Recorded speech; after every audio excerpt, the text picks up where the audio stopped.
Olá, boa noite a todos. Vou dar um tempinho mais, ver se mais gente entra.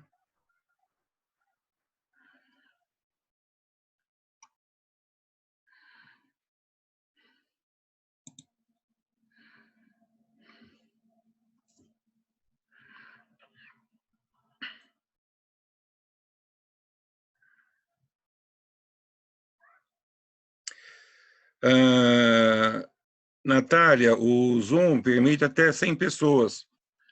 Então, dá para entrar todo mundo sem problema.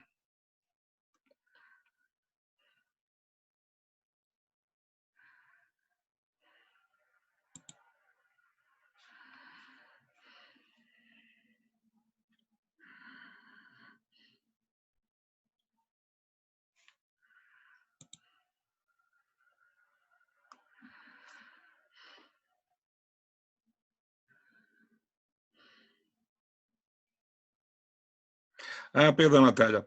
O trabalho, assim, no trabalho, ah, idealmente, um máximo de 6 pessoas. Tá? Então, no máximo de 6 pessoas. Dá para fazer um grupo com mais pessoas? Até dá, só que a gente sabe que grupos muito grandes não são muito funcionais, acabam umas poucas pessoas fazendo o trabalho. Isso já acontece em sala de aula, ainda mais agora que os grupos não vão se reunir presencialmente. Por isso que eu preferia grupos não muito grandes. As contas apenas se a crise se agravar. Mas os royalties já vão garantir renda mínima a milhares de famílias durante a quarentena. Eu tive que silenciar um dos microfones aqui, gente. Sinto muito. Ok. Gabriela, o Zoom é assim, o agendamento nosso é de 30 minutos, até para não ficar muito cansativo. Se tiver necessidade, a gente até pode ficar um pouquinho mais, mas porque o foco mesmo, a gente fazer uma reunião basicamente para tirar dúvidas. Então, assim, hoje é basicamente dúvidas também, então vou dar uma falada geral sobre os exercícios, sobre o tema de hoje e tirar dúvidas. Então, assim, duas maneiras de vocês participarem, gente. Uma delas é, como o pessoal já está fazendo, colocar aqui no chat, que o chat de pouco em pouco eu dou uma olhadinha. Ou tem uma ferramenta no Zoom que é de levantar a mão. Eu previamente estou deixando a maioria que eu posso, e eu peço que vocês façam isso, para ficar com o microfone mudo. Quem quiser participar e tiver mudo, usa a ferramentinha de levantar a mão, que daí eu tiro o mudo do microfone, ok? Para não ter muito som, eu prefiro que a gente coloque aqui no chat, eu vou lendo. Tá. O exercício que vai ser entregue hoje, eu vou dar o feedback ao longo da semana, conforme eu vou recebendo. Então, o exercício que tem que ser postado até hoje, uma boa parte dos alunos já postaram o exercício. Assim, os que postaram, eu tinha corrigido até hoje à tarde 9 exercícios, os 9 estavam corretos, tá? Deu tudo certinho. Então, olha só, então vamos por partes. Primeiro, falar do exercício da semana passada. Semana passada foi aquele exercício para reforçar o custeio por absorção e o DRE. Então, nós fizemos, na aula passada, um levantamento sobre isso, a aula foi basicamente sobre isso. Passei o exercício, que era basicamente para replicar o que nós falamos durante a aula. Quem mandou corretamente. Eu não recebi eu recebi uma dúvida só, não está aqui agora, pelo que eu estou encontrando a Beatriz, foi ela que manifestou uma dúvida com relação ao critério de rateio dos custos. Os demais, ninguém postou nada. Aí eu estou a pedir, pessoal, quem tiver qualquer tipo de dificuldade para fazer o exercício, por favor, acione o fórum, entra no fórum, tem aquele fórum no comecinho da primeira página, dizendo, né, que é aquele fórum assistente a todos os assuntos do curso. Entra no fórum e pergunta, exponha lá qual que é a sua dúvida. Qual que é a vantagem? Por que eu peço para vocês colocarem as dúvidas no fórum? Porque se um coloca a dúvida, se outro também tiver a mesma, olha lá, vê se já foi respondida, ou acrescenta alguma coisa, dá alguma outra percepção, né? Me dê também mais feedback sobre a aula. Então, o fórum, nesse período que a gente vai ficar sem comunicação presencial, o fórum é uma boa ferramenta também para tirar dúvidas. Então, assim, então quem tiver qualquer dúvida ainda sobre o exercício de custeio por absorção, quiser postar aqui de maneira objetiva, eu dou uma falada. Se não, eu vou falar um pouquinho sobre o que é a aula de hoje. Então, olha só, a aula de hoje é a aula de departamentalização. Vocês encontram no AVA duas ferramentas. Vocês têm o slide, que já estava postado há algum tempo, que é o slide referente à aula 4, que é o slide que explica o que é departamentalização. Além desse slide, eu gravei um videozinho com a narração em cima dos slides. Porque, às vezes, fica mais fácil. Em vez de você só ler o que está escrito lá no slide, escolha o que eu estou falando.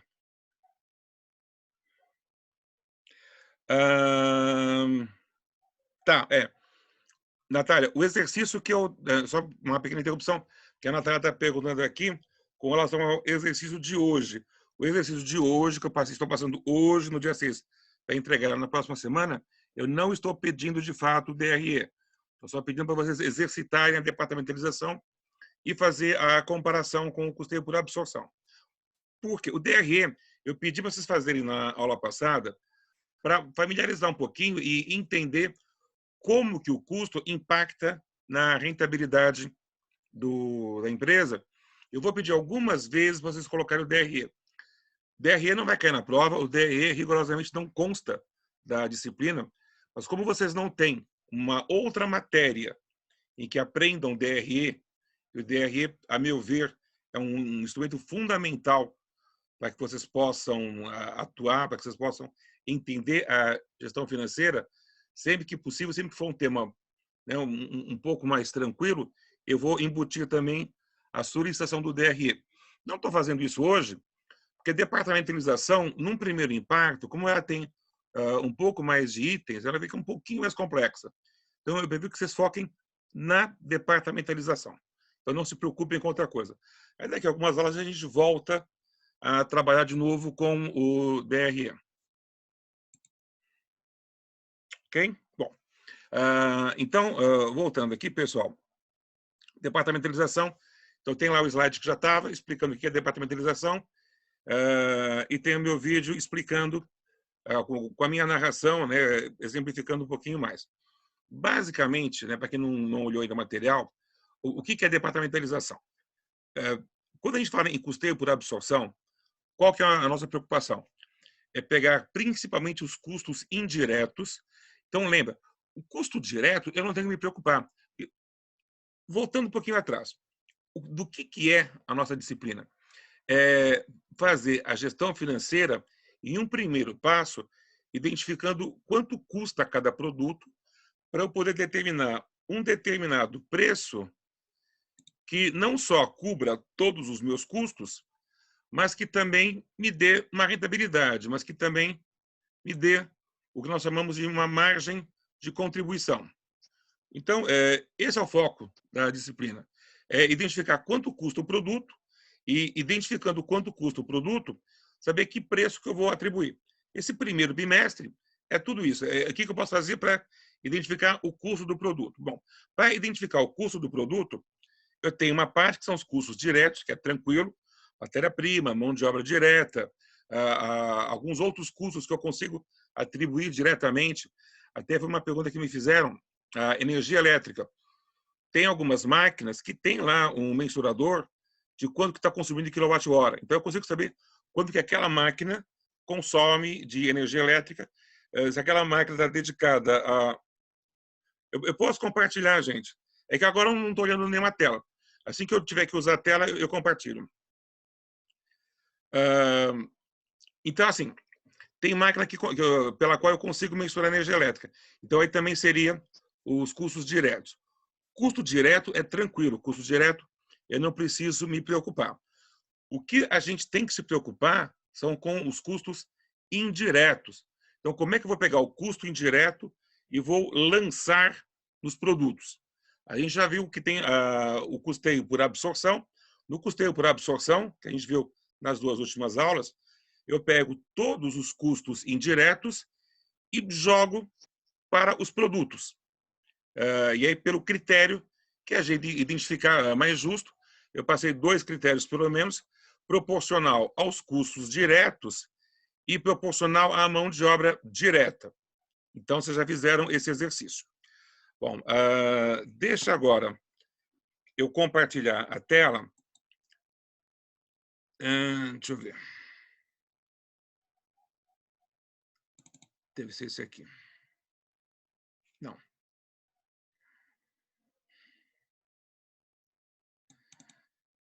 Aqui. Bom, aqui, então, são os slides de departamentalização, que é o referente à aula 4. Eu vou começar já direto por esse slide aqui, que é o slide em que a gente... agora, nesse instante, para poder compartilhar a tela, eu estou sem o recurso do chat. Então, eu vou conversar um pouquinho com vocês, depois eu dou uma olhadinha no chat para ver quais são as perguntas. Então, eu vou ficar um pouquinho às cegas por alguns minutos. Então, nesse item aqui, comparando custeio por absorção com a departamentalização, dá para a gente ver, talvez, com mais clareza. No custeio por absorção, perceba que os custos indiretos são de maneira indiscriminada para todos os produtos. Já no departamentalização, se o produto A não passa pelo departamento 4, os custos do departamento 4 não vão ser lançados para o produto A, só vão ser lançados para os produtos B e C. E isso muda completamente a determinação dos custos. Perceba que quando eu faço pela departamentalização, certamente o custo unitário do produto A vai ser inferior ao que eu obteria se eu fizesse pelo custeio por absorção. Se de fato é um produto que eu gero de maneira mais econômica, mais barata, é melhor que eu faça isso mesmo. Então, o que a gente sabe é que o custeio por departamentalização, ele tem o que nós chamamos de uma sintonia fina, ele vai me dar o custo mais exato do que o tradicional. Aí eu passo um exemplo para vocês. Esse é um exemplo bem clássico. Uma indústria que produz potes rústicos e vasos vitrificados, 300 potes e 200 vasos. Aí a gente tem os custos diretos, então tem o material direto e mão de obra direta, o que me dá aí um custo direto de 1.200 para os potes e 1.000 para os vasos. E aí eu já calculo, de cara, o custo direto unitário. Isso é um dado que me é importante. O custo direto unitário é 4 para os potes e 5 para os vasos. O que eu estou fazendo? Só pegando o custo direto total de cada produto e dividindo pela quantidade de produtos. E aí eu listo os meus custos indiretos. Deixa eu só ver aqui.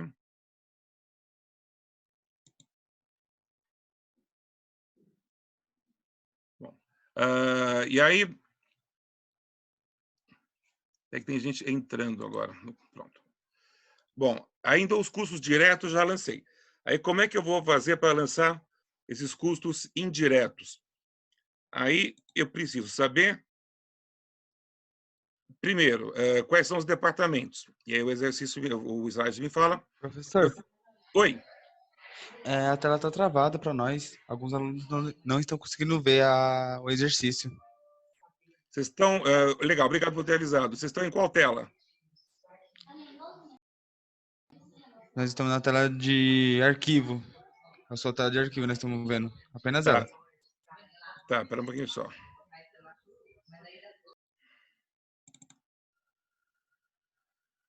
Deixa eu... Pronto, eu estou interrompendo um pouquinho. Colocando de novo.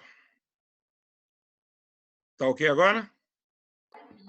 Agora tá. Beleza, obrigado. Obrigado pela ajuda. Obrigado. Então, olha só, a empresa, então, a gente considera que tem 3 departamentos, a olaria, o forno, e não é forno, é forno, e a vitrificação. A gente tem como um dado que o consumo de energia elétrica já foi discriminado, 1/6 para a olaria, 1/3 para o forno e metade para a vitrificação. E eu tenho outros slides que explica como é que a gente faz esse rateio. A mão de obra indireta também já foi distribuída, 25% para a olaria, 25% para o forno e 50% para a vitrificação. E o aluguel, eu peguei 50% para a olaria, 20% para o forno e 30% para a vitrificação. Isso já é um dado do exercício.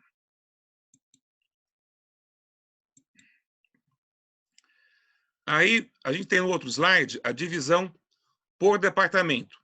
Então, eu coloco uma matriz em que eu tenho os departamentos nas colunas e os custos indiretos nas linhas. Então, a energia elétrica, como eu tinha um custo total de 600, mas eu estou falando já que é 1/6 para um, 1/3 para o outro e metade para o outro, então fica 100 para a olaria, 200 para o forno e 300 para a vitrificação. A mão de obra indireta, 25% para a olaria, 25% para o forno e 50% para a vitrificação, então fica 100, 100 e 200. O aluguel, de um total de 1.000, eu tenho metade para a olaria, 200 para o forno e 300 para a vitrificação. Então, utilizei os critérios pré-definidos para separar os custos indiretos entre os departamentos. Aí eu sei que o custo da olaria é de 700, do forno é 500 e da vitrificação é 800, somando todos os custos indiretos de cada um desses departamentos. Sabendo quais são os custos indiretos, agora eu vou ver quanto cada produto vai custar, dependendo de quais são os departamentos pelos quais esses produtos passam. O que acontece? O vaso vitrificado passa pelos 3 departamentos: olaria, forno e vitrificação. Então, ele vai absorver os custos desses 3 departamentos. Os potes rústicos, como o próprio nome diz, são rústicos, eles não passam pela vitrificação. Então, eles não absorvem o custo da vitrificação. Só os da olaria e do forno. Aí a gente tem outro slide que mostra essa divisão. Então, a olaria atende as 300 unidades dos potes e mais as 200 dos vasos. Então, a olaria atende a 500 unidades. O forno também atende 500 unidades. E vitrificação atende 200 unidades. Então, o custo da vitrificação vai cair todo em cima dos vasos. Eu estou dando umas pausas de vez em quando, gente, porque tem gente entrando na sala agora, aí eu tenho que clicar para admitir. Então, distribuindo os custos por departamentos. A gente tá, essa outra telinha, eu repito aqueles mesmos custos. O importante é que eu tenho o custo do total. Olaria 700, forno 500, vitrificação 800, como nós já tínhamos calculado. Aí eu tenho o quantitativo. A olaria, eu vou dividir esse custo de 700 por 500 unidades. Vai me dar um custo de R$ 1,40 por unidade. Forno, eu vou dividir o custo de 500 por 500 unidades. Vai me dar o custo de 1 por unidade. A vitrificação, eu divido também o custo de 800 apenas por 200 unidades, né? Porque o pote rústico não passa por ela. Então, apenas por 200.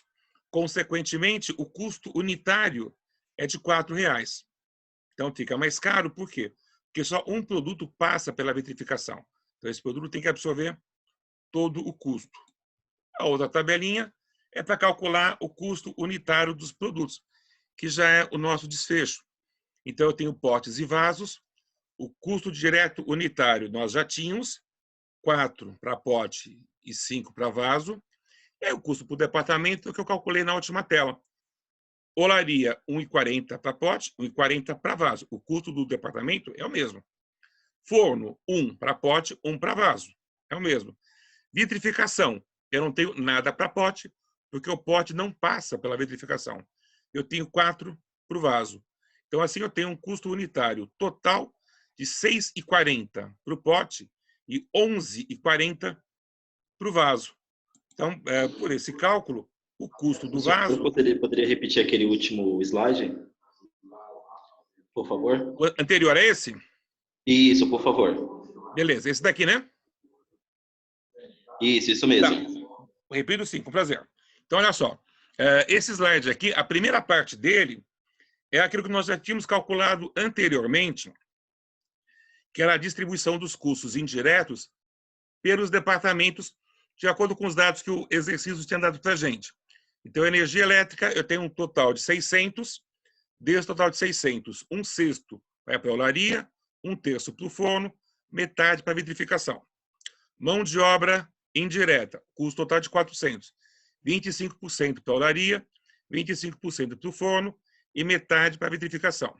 Aluguel, o total é 1.000, metade vai para a olaria, que é 500, metade vai para o forno, 200, perdão, 20% para o forno, que é 200, 30% para vitrificação, 300. Aí eu somo os custos indiretos e eu tenho que o custo total indireto da olaria é 700, do forno é 500 e da vitrificação é 800. Calculei os custos indiretos do departamento, eu vou dividir isso pelos produtos que esses departamentos atendem. A olaria atende todos os potes e todos os vasos. Então, a olaria, ela atende 500 produtos. O custo de 700 dividido pelos 500 produtos dá R$ 1,40 por produto. O forno também atende todos os potes e todos os vasos. O custo total de 500 dividido por 500 dá 1 por produto. A vitrificação, o custo total de 800 atende apenas aos vasos vitrificados. Então, é só 800 dividido por 200 apenas. Por isso, vai me dar um custo unitário de 4. Então, eu tenho agora o custo unitário por departamentos. Já tinha calculado anteriormente o custo direto unitário. O que eu faço na próxima tela é juntar os custos diretos com os custos indiretos para saber o custo unitário total do produto. Então, o custo direto, como nós já falamos, é 4 para pote e 5 para o vaso. Olaria, 1,40 para os dois. Forno, 1 para os dois. Vitrificação, 4 apenas para o vaso, porque só o vaso passa pela vitrificação. Aí eu tenho o custo unitário total, 6,40 para pote, 11,40 para o vaso. Eu já sei que o preço do vaso tem que ser bem maior, porque o custo dele é muito maior. Percebam que se eu fizesse o custeio por absorção, os dois produtos pagariam a vitrificação, sem necessidade. Por isso que a departamentalização é um critério considerado mais justo. O que eu falo nos próximos slides são as possibilidades de parâmetros de rateio. Então, isso não tem também uma regra exata. Cada empresa utiliza o que ela considera mais justo. Então, que nem a depreciação da fábrica. Como é que eu vou? Eu tenho vários produtos. Como é que critério que eu vou utilizar para ratear a depreciação? Uma proposta que os livros dão é o espaço ocupado. Se para fazer um produto eu ocupo mais espaço do que para fazer outro produto, o produto que ocupa mais espaço paga proporcionalmente mais da depreciação. Então, regrinha de 3, quanto maior o espaço, mais ele tem a depreciação. A mesma coisa para seguro do edifício, a mesma coisa para impostos, tipo IPTU, que versam sobre o edifício. Já, se eu pego aqui a administração da fábrica, os custos do RH, por exemplo, eu posso considerar número de empregados. Um produto que eu preciso de mais empregados tem que absorver uma maior parte dos custos indiretos relacionados com recursos humanos, relacionados com a administração. A energia elétrica, eu posso considerar horas-máquina, produto que funciona durante mais horas para ser realizado, paga mais. Então, isso aqui tudo são propostas de critérios. De novo, não tem uma resposta única. A empresa vai utilizar aquilo que a sua experiência diga que é o mais justo. O que é importante? A empresa não pode errar nisso, porque se ela ficar atribuindo custos desnecessários a um produto, ela corre o risco de, numa avaliação de rentabilidade, deixar de produzir ou produzir menos um produto, pensando que ele é deficitário, quando, na verdade, esse seria o produto mais rentável. Então, por isso que é muito fundamental que a empresa tome cuidado com isso. Ela pode alterar isso com o tempo, com certeza, mas ela tem que observar muito isso. Qual é a forma de rateio, qual é o parâmetro de rateio que ela vai utilizar. Então, nesse exemplo aqui, quando a gente falou, né, da energia elétrica 1/6 para um 1/3 para o outro, é porque ela examinou os produtos e ela utilizou um critério que pode ser, eventualmente... Tem gente entrando agora na reunião, gente, agora são 9h32. Bom, usando os critérios que ele entendeu mais justo. Ok? E aí, por último, eu passo o exercício. Eu não vou ler o exercício com vocês, mas é a mesma estrutura de exercício, até um pouquinho mais simples. Estou interrompendo agora o compartilhamento. Bom, não temos mais nenhuma dúvida a partir daí. E o tempo voou rápido demais. Estamos acabando. Esse exercício é para entregar em grupo. O que eu estou sugerindo, inclusive, eu peço para que vocês tenham uma olhadinha. Quem não olhou o vídeo ainda, gente, dá uma olhadinha no vídeo, que o vídeo eu explico com um pouco mais de detalhes a aula de hoje e falo um pouquinho até sobre o exercício. Isso é para fazer em grupo, vocês começarem a interagir em grupo. Lembrando que esse grupo não é para se reunir presencialmente, do mesmo jeito que nós estamos usando aqui o Zoom. Utilizem o Zoom, o WhatsApp, Facebook, Skype, o que vocês acharem melhor, mais seguro, né? Mas não é para encontrar presencialmente em lugar nenhum. Façam remotamente, seguir a mesma estrutura do exemplo para fazer o exercício. Qualquer dúvida que vocês tiverem com relação a isso, eu vou reiterar, postem no fórum. O fórum é o nosso melhor canal para conversa, para tirar dúvidas e tal. Assistam aos vídeos. Eu postei... pessoal, a postagem, basta que um componente poste. O fundamental só é que quem coloque o nome de todo mundo. Não está conseguindo ver o vídeo? Olha, eu vou pedir para que vocês depois me passem feedback para ver se outros estão colocando. O vídeo ele está no YouTube. Então, eventualmente, quem não conseguir entrar pelo link, o link eu acho que dá para entrar, vou dar uma gerenciada. Dá uma olhadinha na minha página no YouTube, que eu estou colocando todos os nossos vídeos, todas as aulas lá, inclusive as reuniões, a reunião nossa da aula passada. Eu coloquei no YouTube, coloquei o link já no AVA, que eventualmente quem perdeu a reunião do Zoom pode dar uma olhadinha lá, pode acompanhar pela gravação. Todas as nossas aulas são gravadas, essa aqui inclusive. Ok? Gente, está acabando o nosso tempo, que rigorosamente eu tinha marcado até às 9h30. O Zoom ele tem essa limitação de 40 minutos. Eu entro um pouquinho antes para preparar o ambiente e está fechando. Só acabando, antes de vocês saírem, tomem só cuidado, está circulando um aviso de que a Anvisa proibiu o uso do Zoom, que relatou de invasões de sala lá, tem alguns perigos de segurança. Isso provavelmente está acontecendo com quem divulga publicamente as reuniões, que não é o nosso caso. Por via das dúvidas, fiquem espertos. Eu vou monitorar ao longo da semana. Se sair mais alguma coisa com relação à insegurança da ferramenta, a gente troca de ferramenta. Por enquanto, a gente está usando o Zoom. A maioria dos professores está optando pelo Zoom. Isso é um acordo entre a gente. Mas, se tiver qualquer problema, a gente troca. Beleza? E está fechando, pessoal. Eu estou... gosta da praia de fundo, Carol? Legal. Pena que é falsa. Pena que é falsa. É só um recurso do Zoom. Eu estou em casa, mas eu posso usar esses fundos para fingir que eu estou em um lugar mais interessante. Acabou de chegar a vez que está acabando o tempo. Gente, abraço para vocês todos. Estou disponível no fórum. Até a próxima. Tchau, tchau.